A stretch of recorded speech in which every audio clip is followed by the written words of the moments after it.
Bonjour et bienvenue sur ma chaîne YouTube.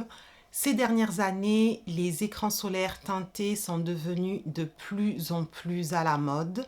Et lorsque l'on écoute l'industrie cosmétique ou des dermatologues, sur papier en tout cas, ces produits offrent plusieurs avantages. Le premier est celui de gagner du temps dans notre routine beauté parce qu'au lieu d'appliquer sa crème solaire et ensuite son fond de teint ou sa crème teintée, avec les écrans solaires teintés, on peut faire cela en une seule étape.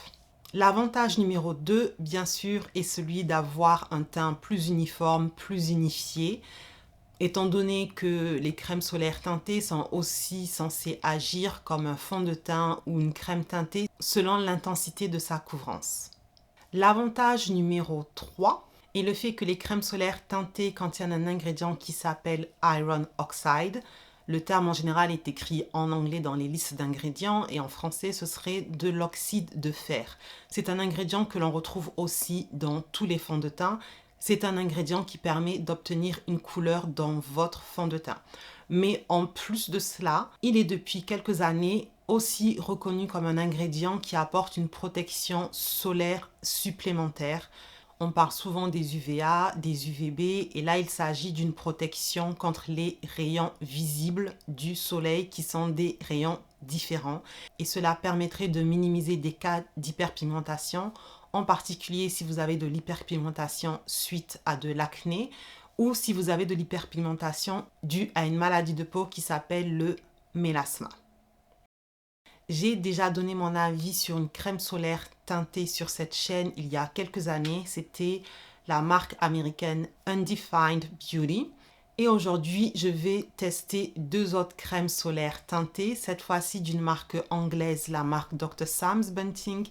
Et je vais aussi tester une marque espagnole qui est la marque Transparent Lab. La première crème solaire teintée dont j'ai parlé est de la marque Dr. Sam's Bunting. Cette marque a 3 crèmes solaires, une crème solaire minérale qui a un packaging exactement similaire à celui-ci et une autre crème solaire que l'on appelle des crèmes solaires hybrides car elle contient des filtres solaires chimiques et des filtres solaires minéraux que l'on retrouve toujours dans les crèmes solaires de type minéral. J'ai déjà donné mon avis dans une précédente vidéo sur les deux autres crèmes solaires. Sur leur site internet, ils proposent 4 teintes différentes. Et au vu des couleurs, bien sûr, je me suis dit que la seule qui pourrait peut-être m'aller est la dernière couleur, donc la numéro 4. Il n'y a pas d'explication sur le site concernant les sous-teintes de cette couleur, donc j'ai dû me baser sur les photos utilisées sur le site internet. Et pour cette couleur, ils utilisent une mannequin noire qui semble avoir une carnation un peu plus claire que la mienne. Et concernant la sous-teinte, elle semble avoir une sous-teinte chaude avec un mélange de doré et un petit peu de rouge, sachant que moi j'ai un mélange équilibré entre le doré et le rouge et ma sous-teinte est aussi chaude, mais je dirais même très chaude. Donc je me suis dit, je vais tenter. Et lorsque j'ai reçu le produit, j'ai été étonnée par la couleur par rapport au site internet parce que la couleur me semble plus foncée que la teinte de la couleur de la mannequin utilisée. Mais de toutes les façons, avec les photos, c'est compliqué d'avoir une idée parfaite de la couleur. Selon les lumières, on peut avoir l'air plus clair ou plus foncé. Donc la couleur est un peu plus foncée que ce qu'on peut voir sur le site. Et la couleur est aussi un peu plus foncée que ce que j'utilise pour mon fond de teint de tous les jours. Mais finalement, je me suis rendu compte que pour l'été, c'était une bonne couleur. Parce que pour l'été, je fonce mon fond de teint. Parce que même si mon visage ne va pas forcément bronzer parce que j'utilise de la crème solaire tout le temps en été, mon décolleté, mes bras, tout le reste va bronzer. Du coup, je dois souvent foncer un petit peu la couleur de mon fond de teint. Donc je me suis dit finalement, ce n'est pas trop foncé.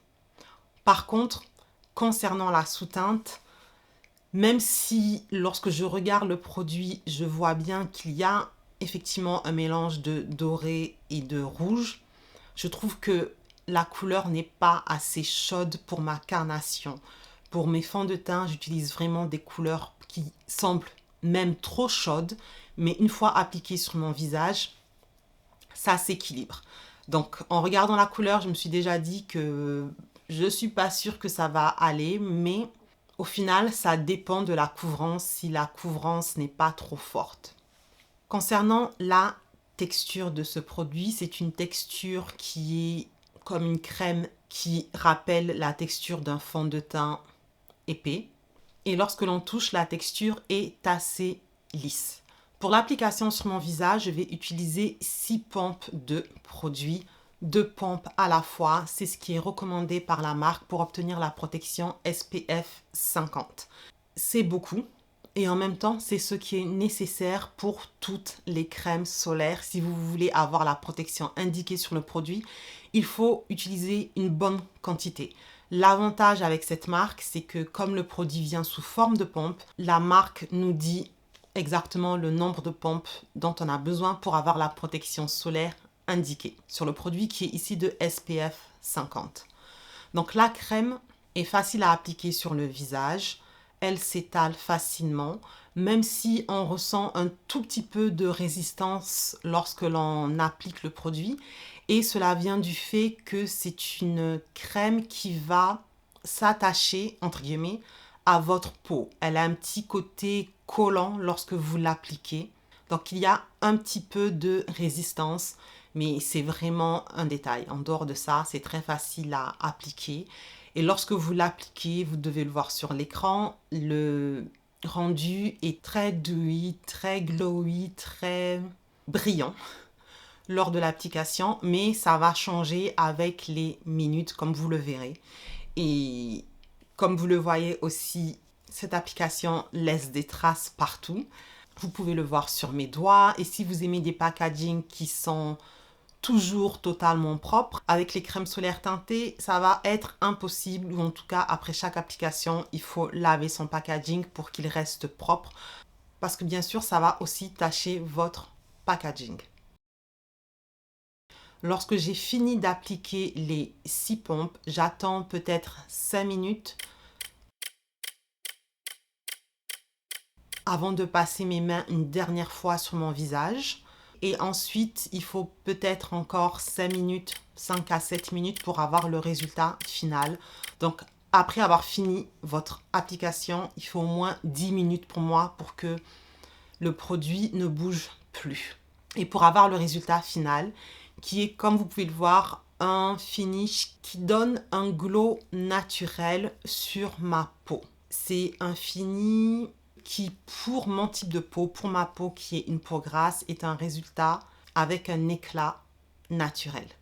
Et c'est un résultat que j'apprécie au niveau de l'éclat de ma peau. Maintenant, concernant la couleur, je pense que c'est assez évident que la couleur n'est pas bonne.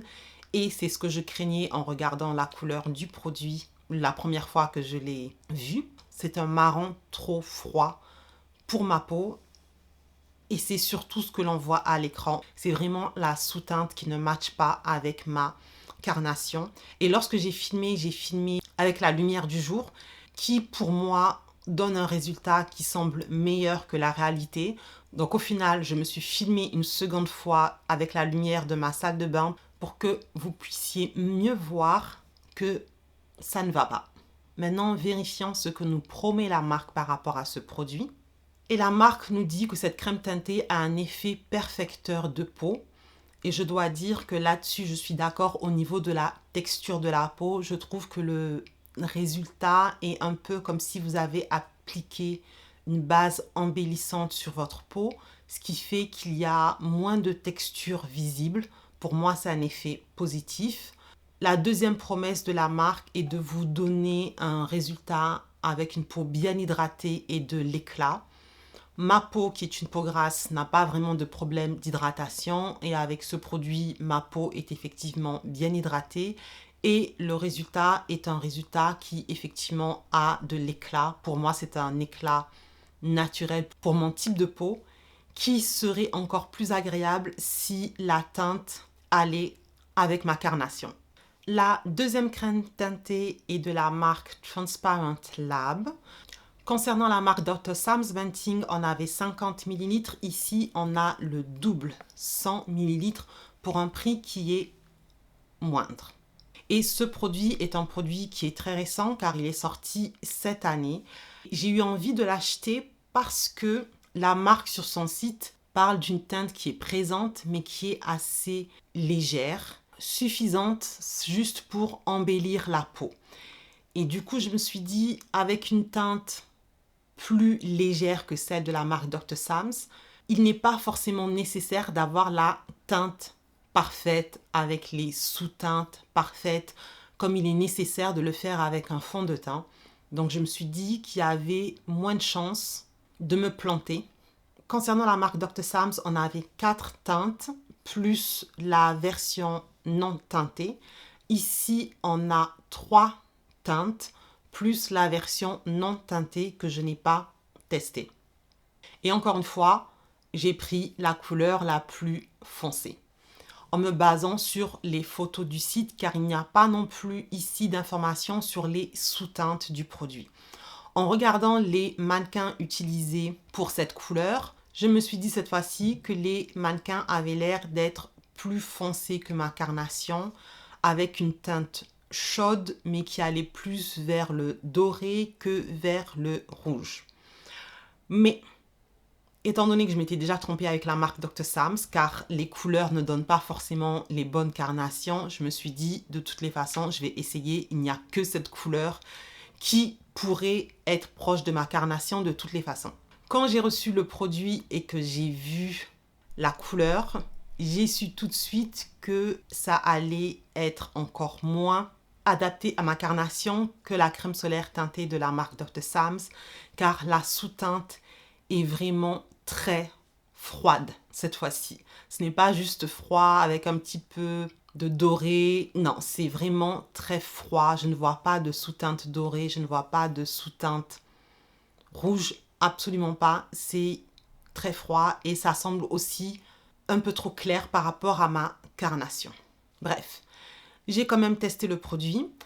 Concernant l'application du produit sur mon visage, j'ai utilisé une quantité de 2 longueurs de doigts car c'est la quantité qui est en général recommandée vu qu'il n'y a pas de pompe, il n'y a pas d'indication précise ici. C'est une texture qui est assez liquide, qui rappelle la texture d'un fond de teint liquide si vous en avez déjà utilisé. Et c'est une texture qui est très glissante lorsqu'on la touche. Et lorsque l'on applique le produit sur la peau, l'application est facile, le produit s'applique et s'étale facilement, rapidement. Et comme je le disais précédemment, la texture est vraiment très glissante. Et lorsque l'on regarde la liste d'ingrédients, ça n'est pas étonnant car en haut de la liste d'ingrédients, on a un silicone et on a aussi un ingrédient qui s'appelle Coconut Alkans qui a une texture qui est aussi similaire au silicone. Et ça se ressent lorsque l'on applique le produit. Ça n'est pas désagréable, c'est juste une constatation. L'application ici n'est pas plus propre qu'avec la crème Dr. Sam's. Avec une crème solaire teintée, il n'y a rien à faire. Ça laisse des traces, bien sûr, partout sur les doigts. Et aussi, ça laissera des traces sur votre packaging. Donc, préparez-vous à le nettoyer souvent, probablement après chaque application, si vous ne voulez pas que des traces restent sur le packaging. De même avec le produit Dr. Sam's, lorsque l'on applique le produit, le résultat est très brillant sur la peau, mais ça va changer au fil des minutes. Et lorsque je finis l'application totale du produit, de même j'attends quelques minutes et je repasse mes mains sur mon visage. Et puis ensuite, j'attends environ 10 minutes pour ensuite passer une dernière fois mes mains sur mon visage une fois que le produit est pratiquement fixé sur la peau. Une fois que j'ai attendu les 10 minutes, le résultat est un résultat presque mat. Et concernant la couleur, comme je l'ai dit plus tôt et comme je m'en doutais, la couleur est encore moins adaptée que la crème solaire précédente. Et encore une fois, je vous montrerai aussi le résultat dans ma salle de bain parce que c'est encore plus évident. Maintenant, regardons quelles sont les promesses qui nous sont données cette fois-ci par la marque Transparent Lab.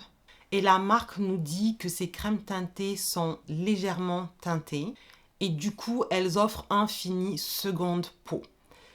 Pour ma part, étant donné que la teinte n'est pas du tout adaptée, ça n'a pas un effet légèrement teinté ou un effet seconde peau, ça a plutôt un effet plâtre ou peinture sur mon visage, malheureusement. La marque nous dit aussi que le produit est censé améliorer notre teint. Forcément, vu que ça n'est pas du tout la bonne couleur, ça n'est pas le cas pour moi. Là, je vous montre un échantillon des 2 crèmes solaires à côté du fond de teint que j'utilise en été, qui est la bonne couleur pour ma peau. Et vous pouvez vraiment voir que mon fond de teint a une sous-teinte qui est beaucoup plus chaude que celle de ces crèmes teintées, ce qui explique que ça ne va pas du tout à ma carnation.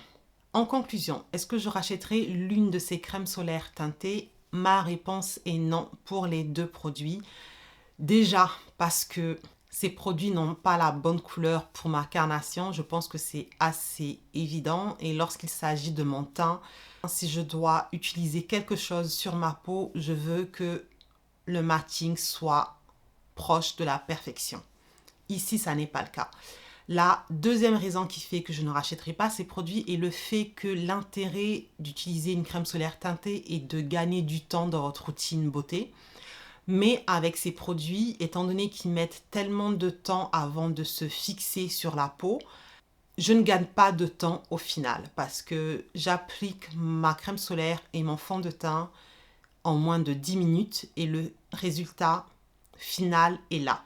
Alors qu'avec ces produits, je dois l'appliquer, le résultat est très brillant et il faut au moins 10 minutes avant que le produit se fixe. Donc je n'ai pas de gain de temps. La dernière raison qui n'est pas des moindres est le fait que je ne peux pas réappliquer ces crèmes solaires. Pour conserver la protection au cours de la journée, les crèmes solaires doivent être réappliquées et ces crèmes solaires laissent des traces partout sur le packaging du produit. Et en général, lorsque l'on doit réappliquer ces produits, on peut se retrouver dehors. Et j'imagine qu'en essayant de réappliquer ce produit dehors, je vais non seulement tacher le packaging, mais aussi mes vêtements ou mon sac. Au final, il me restera des traces de produits sur les doigts. Et c'est pas comme si en se baladant dehors, on avait accès forcément à un miroir, à un démaquillant, à un robinet. Donc, dans la vie du quotidien, il est impossible pour moi de les réappliquer comme recommandé. Et du coup, il est impossible pour moi d'avoir la protection indiquée sur le packaging alors que c'est ce que j'ai acheté à la base. Donc, si je ne peux pas avoir la bonne protection, si je ne peux pas avoir la bonne carnation, je n'ai du coup pas d'intérêt à racheter ces produits. En zone commentaire, dites-moi si vous avez déjà acheté des crèmes solaires teintées. Dites-moi si vous êtes capable de les utiliser comme il est recommandé de les faire pour avoir la protection indiquée sur le packaging. Dites-moi tout. Merci d'avoir regardé la vidéo jusqu'au bout et on se dit à la prochaine. Bye bye.